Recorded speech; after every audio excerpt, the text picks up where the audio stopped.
Bonjour, je m'appelle Pierre Renverseau, j'ai 45 ans, je suis réalisateur de courts-métrages et de films un peu institutionnels et tout ça. No Exit est mon 5e court-métrage en professionnel, c'est-à-dire produit.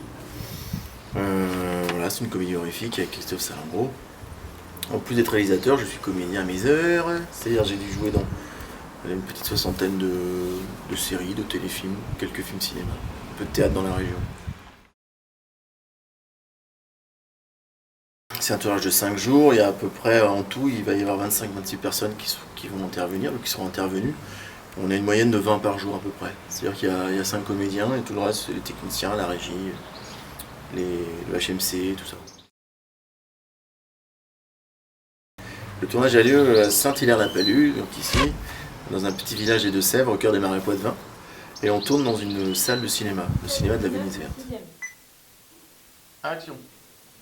Mais c'est qui ce mec là, le guitariste? Mais c'est n'importe quoi, putain. Oui, mais on avait dit une jeune femme avec une guitare sèche, et là je me retrouve avec un mec qui va me vriller les oreilles pendant les répètes. Les avantages du huis clos, c'est évidemment un décor unique, donc on ne perd pas de temps en déplacement. Voilà, en prépa aussi, on n'a pas 40 décors à trouver. Il y a aussi la chance, on tourne en intérieur, donc on n'a pas à se soucier du temps. S'il pleut, si la luminosité, tout ça, on peut commencer le matin très tôt, finir le tard soir. Là-dessus, on est bien coupé de l'extérieur. Je laisse passer les voitures, voilà. Moi, à l'époque, ça fait du coton, mais à l'époque, il n'y avait pas Internet. Et c'était l'avènement du magnétoscope. Donc j'ai loué beaucoup de films. Et genre, on louait beaucoup ce qui passait pas à la télé. C'est les films d'horreur, les films de John Carpenter, les films de George Romero, les films de Dario Argento. Donc j'ai vraiment été nourri à ça. J'aime bien les comédies fantastiques britanniques, c'est-à-dire genre Shaun of the Dead ou Touriste par exemple. C'est-à-dire qui allie à la fois la comédie et l'épouvante, le glauque. Je trouve que les Britanniques ils savent vraiment très bien faire ça. C'est-à-dire c'est pas au détriment d'un genre, c'est autant comique que dérangeant. Oui, tu veux vraiment combiner les deux, vraiment avoir le côté drôle, et c'est Antoine, donc l'acteur de François, qui m'a dit que tu leur as demandé, enfin aux acteurs, de faire en sorte que le public, le spectateur sursaute vraiment, qu'il ait vraiment peur. Exactement, je veux que les gens se marrent, et dans le court-métrage, je veux qu'il y ait quelques moments où les gens aient vraiment peur.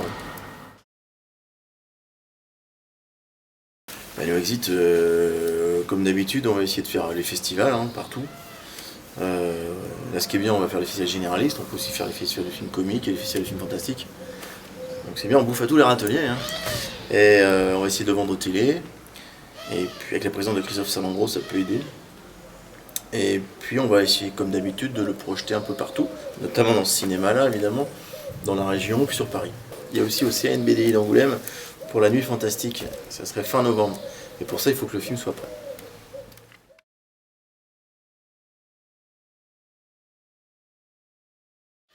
Mais ça peut être qu'un plus, sauf si le film est lamentablement raté, évidemment. Là, après, ça devient un poids, mais le but de ce tournage, c'est ça aussi, c'est d'avoir un court-métrage de plus à mon actif, avec d'autres façons de filmer, d'autres comédiens.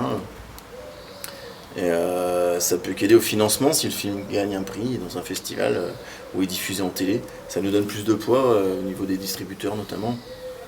Voilà. Merci.